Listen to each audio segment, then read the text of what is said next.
Hello and happy 4th of July and welcome to the North American Bear Center. It is about time for our 11 o'clock enrichment program. And this is a worldwide podcast. So yes, this is being broadcast across the globe on this beautiful day here in Ely, Minnesota. We have our little yearling out right now. She's out in front. Her name is Holly Bear. And she is about 18, 19 months old. And we have given her a little tube. And that tube is pretty much just a PVC pipe with caps on the ends and 2 holes drilled in it with some yummy treats inside. And so she kind of has to manipulate that tube, use her paws and her nose to get the food out inside. Now, the purpose of these enrichment programs is so you folks can see how black bears behave and how they use their paws and their nose to get the food out that they need. And this is not uncommon types of behaviors they have to do in the wild to get food, so it kind of stimulates their brain as well. Little Holly Bear came to us in December of 2013, so she's fairly new here to the North American Bear Center. And she was actually from Arkansas. So she was separated from her mother by a wildfire in Arkansas. So she was orphaned. She was then picked up by the DNR down in Arkansas. They tried to rehab her in Tennessee at a rehab facility to make her releasable into the wild, but this was not possible, and so she needed a permanent home, and that home is the North American Bear Center. Now, you may think, oh, she looks so calm and happy and relaxed, and that does not happen overnight. When we got her, she was a very frightened little bear. She was terrified of people, and as you may imagine, coming from Arkansas to Minnesota in December is quite the adjustment. So first things first, we had to get her to hibernate, and we're successful. And then when she came out of the school, especially the 2 little in our enclosure right now, we call them Mom 1 and Mom 2. They worked very, very hard to get Holly Bear well adjusted to people, her enclosure, and the other bears. And you may notice one of our staff members is actually kind of grooming little Holly Bear. Now, Holly does not allow very many people to do that. And so this is showing a deep trust and bond connection between this staff member and Holly. And the reason her coat is kind of scrappy looking, kind of matted, when she came to us, she had some skin conditions that were contagious. And so we actually had to separate her and keep her in a separate enclosure for a while. And so that kind of matted stuff, her little mohawk, we call it, on top, it's the first she's losing and regrowing. So her coat's coming in. That nice black fur on the bottom looks really good. And even in the past few weeks, it's getting a lot better. It's a lot prettier than what it was a few weeks ago. So we're just trying to get the last little mats, little dreadlocks out of there. So Holly Bear kind of had a rough beginning here, but now she is pretty well adjusted. And she's actually become pretty good friends with our 7-year-old male, Lucky, who we will be letting out in probably 10 or 15 minutes. And what I mean by out, each of our bears has a separate enclosure, which is the size of a 2-car garage, roughly. And in that enclosure is a separate denning area. And so just for this enrichment program, we put all the bears in their separate enclosures, so we could have 2 staff members in there with Holly and get her down so you guys can see her for as long as possible. So when we let Lucky out, we may see some playful behavior between the 2. They've built a very positive relationship over the past few days, and they've actually been seen chasing each other, climbing up trees together, and very good, playful, positive behavior. And we kind of suspect that Lucky, our 7-year-old male, is taking on kind of like an older brother role for little Holly. And when she was kind of in quarantine for the first few few weeks when we were trying to treat her skin condition. Her and Lucky's enclosure actually share a fence, and so we saw some playful behavior between the fence, and we were hoping when we released them out together that they would continue that playful relationship, and they have. So that's really exciting.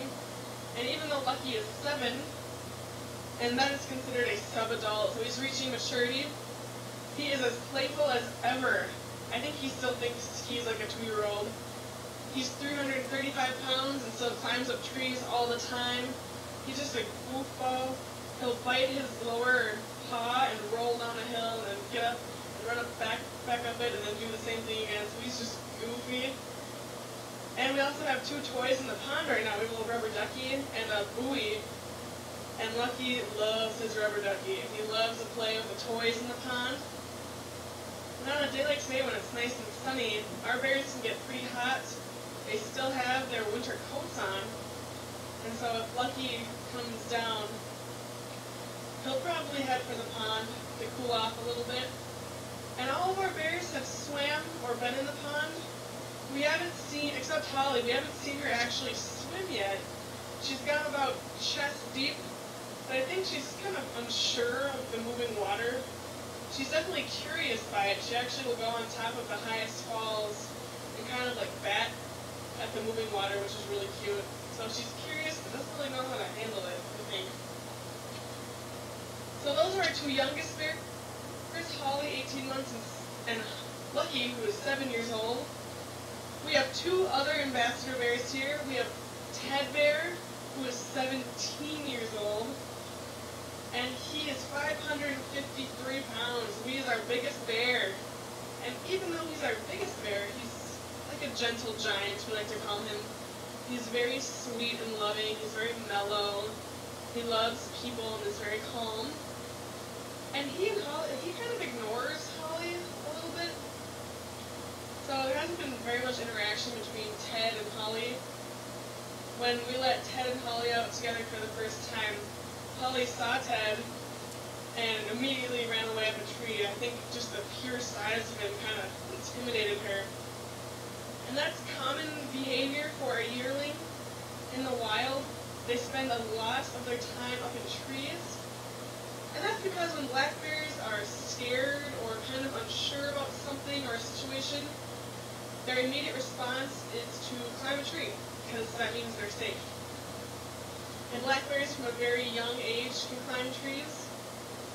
And so, most of the time, a yearling, so the age of Holly, 18 months, that's usually right about the time when a mother will actually kick out her cubs. And so for the first 17 months of a black bear's life, they're actually with their mom, they nurse, they depend on them, they look to them for direction, and then when they're about 17 months old, family breakup occurs, and so mother bears will actually chase off their yearlings, and they're very territorial. And they also they live in a matriarchal society, and so in Holly's case, her mother would actually give her female offspring part of her territory, but she would not give part of her territory to her male offspring, which is pretty interesting. So Holly Bear, if she were in the wild, still with her mother, well, she wouldn't be with her mother, first of all. Her mom would probably chase her and charge her out of her territory and give a chunk of it to her. So she would probably be in close proximity to her mother, but that mother bear knows the boundary line and will chase her own kin out of that boundary. So we have seen actually kind of a similar behavior between Honey, our 18-year-old female, our 4th ambassador bear here, and Holly. So our 2 females, Honey and Holly, have some pretty interesting interactions.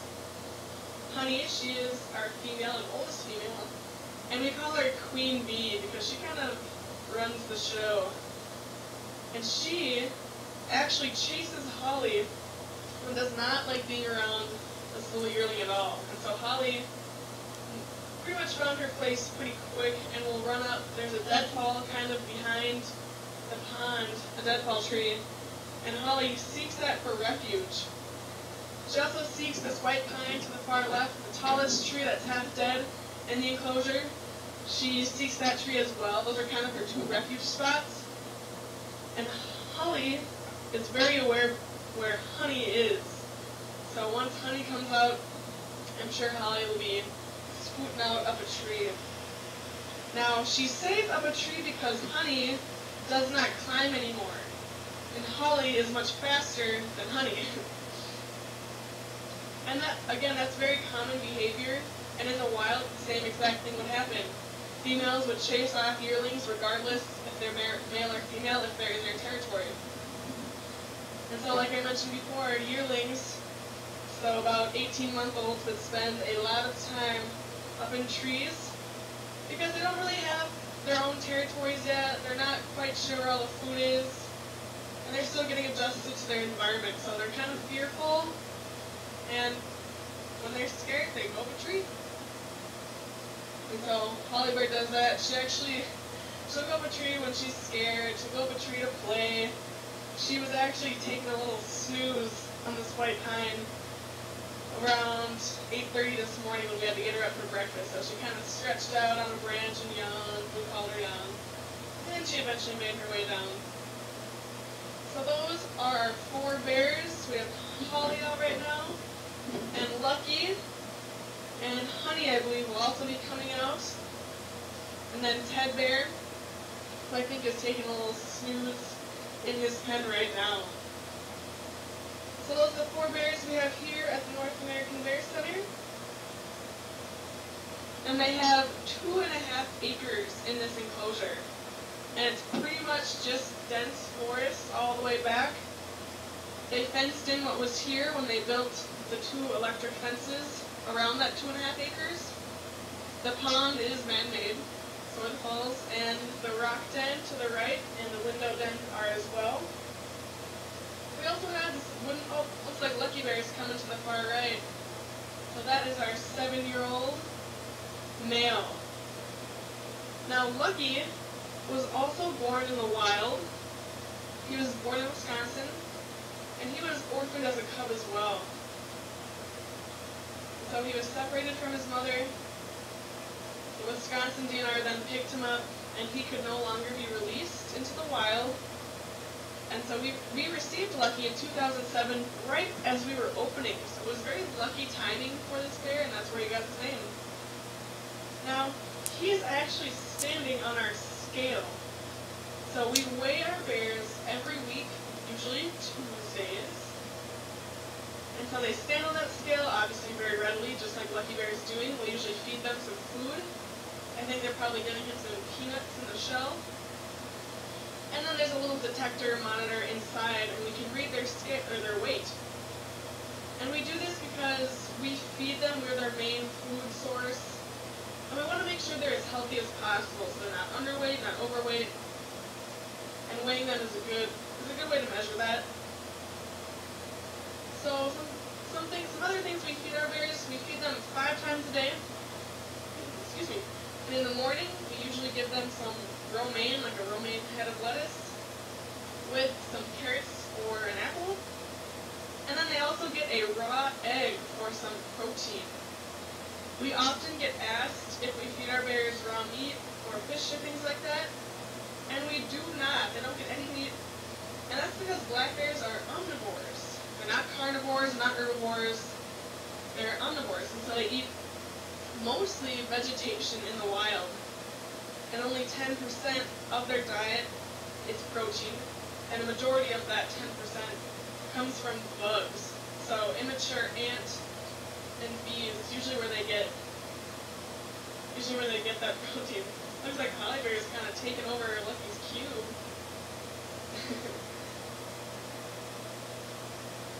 But as you can see, they're very calm. And they're both extremely playful little bears, both little and big bears. And it's interesting that Lucky is allowing her to play with his cube. So that cube was intended for Lucky for his enrichment. But he's just allowing little Holly to play with it. He's totally not even fazed by it. So definitely a positive relationship between the two. we're very excited to see this. It's just in the last week or so that we've seen Holly. I would even say the last few days we've seen Holly this comfortable out and about. So we're really happy about that. Anyway, getting us to their food preferences and what we feed them. So we give them an egg in the morning, a raw egg for their protein, and then throughout the day we give them a wide variety of nuts, so peanuts in the shell and out of the shell, unsalted of course, Brazil nuts, dried cranberries, dried apricots. We usually put those in enrichment toys as well. Our berries, especially Lucky, love apricots. We also give them a wide variety of fruits. So I mentioned apples. They also get pears, plums, peaches, mangoes, avocados. All of our berries love avocados. And watermelon, all sorts of good stuff. And then at dinner, usually around 5:30 or 6, we make a little bear trail mix. And in that trail mix there's usually nuts, some dried cranberries, some sunflower seed, and then something we call bear kibble. And it looks kind of like dog food, but it's just a big chunk of kind of dog food looking stuff. And that's just another source of protein. So that's usually what they get. And in the wild, they love vegetation. This white clover we have planted in front of the pond. Our bears love that white clover. They eat a lot of grasses, leaves, flower parts, things like that. And then they eat a ton of berries. And those berries are really important for bulking up for winter. And so they love sarsaparilla berries, choke cherries, blueberries, wild strawberries. And we have some of those wild foods planted out in our enclosure too. And then they usually just eat bugs for their protein and nuts. And that's pretty much what black bears eat. They don't really eat red meat that much. They're opportunistic, so let's say they come out of hibernation in the spring, and they come across a wolf kill or something, so there's some remains and carrion. They may eat that if there's really nothing else available, but otherwise, most of the time, they're not hunters. They don't hunt for squirrels. We have a ton of ground squirrels, and we have some rabbits around here, and our bears just pretty much ignore them. Sometimes Lucky will chase them away, but he just kind of swats at them. He just doesn't really have intentions to eat them. But yeah, those are some things our bears eat. Kind of their diet. Looks like there's some other stuff on top of the rock den. I've been mentioning kind of winter and hibernation, and I'll just talk a little bit about that. So, hibernation is kind of regional. And what do I mean by regional? Well, black bears are found throughout North America, so up into Canada and down as far as Mexico. They're found in a majority of the continental U.S., so places like Florida have a black bear population, east, west coast, and all the states in between pretty much, little holly bears from Arkansas. And pretty much anywhere that has this kind of habitat and a food source, black bears can live. And so hibernation, looks like Holly is venturing in the water. Hey. PTZ driver, High Falls. Holly bears in the High Falls. And what do I mean by PTZ driver for you folks here? That is a worldwide volunteer who is operating our pan, tilt, and zoom camera. And we have 4 cameras that are live on our bears. So we have a pond cam, which shows this area, a PTZ cam that can pan, tilt, and zoom. And then we have a camera on Holly's den and a camera on Ted Bear's den. And you can get to those by going to our website at www.bear.org. And there's a little link that says live cameras. So whenever you want, you're just sitting at home and want to see some bears, click on our cameras and see who's out and about. Anyway, getting back to hibernation. So black bears are found, in really cold places and really warm places. And so places that are warmer and have food available longer of the year, there's some food stress. Usually bears from those areas hibernate a lot less of the year. Whereas bears like Lucky Bear, he's from Wisconsin, so he has northern genes. And he hibernates for a long time. I think last winter he went into hibernation in October. I think it was mid to late October. And then hibernated until the spring. So we hibernated a very long time. Whereas Honey Bear, our 18-year-old female, she only hibernated, she went in December. I think it was December 1st she went into hibernation. So that's a significantly less amount of time. And so we suspect that Honey probably has some southern genes in her. We're not entirely sure, but just kind of an educated guess. So for Holly Bear, since he's from Arkansas, you may think, well, it's a southern state, I'm sure she'll hibernate less too. But actually, Holly may have some northern genes in her. And that's because in the early 70s, I believe, Minnesota actually gave some of our black bear population to Arkansas. Arkansas had a very low black bear population. They were worried about it. And so Minnesota has a very large black bear population. The last estimate was about 25,000 black bears in Minnesota, so they have a lot. I think it's one of the top states for black bears. And so we gave them some of our black bears, and in return, we received some wild turkeys, because our turkey population is doing poorly. So in Minnesota, we have turkeys with southern genes, and in Arkansas, there are some bears with Minnesota genes. So Holly may have some actually northern genes in her, and she may hibernate just as long as Lucky. So I thought it's kind of interesting. It's a cool little story. But anyway, I'd like to thank everyone on the deck for being nice and quiet. Our bears respond very intensely to sound, so thank you guys for being nice and quiet. And thank you for coming to the Bear Center on this beautiful 4th of July day. I would like to remind you that the pass you purchased is a day pass, so you can feel free to come and go. I think there's a parade in town around 1, I think. Don't quote me on that. And so you guys can go check that out, check out some other 4th of July festivities, and then come on back before 7. We have 2 more enrichment programs, one at 1 p.m. and one at 4. So 2 more chances to see some bears down in front. Otherwise, thank you guys very much for visiting. I would also like to thank our worldwide listeners and volunteers especially. They dedicate hours of their time, and we could not have these worldwide podcasts without them. So I would like to thank them very, very much.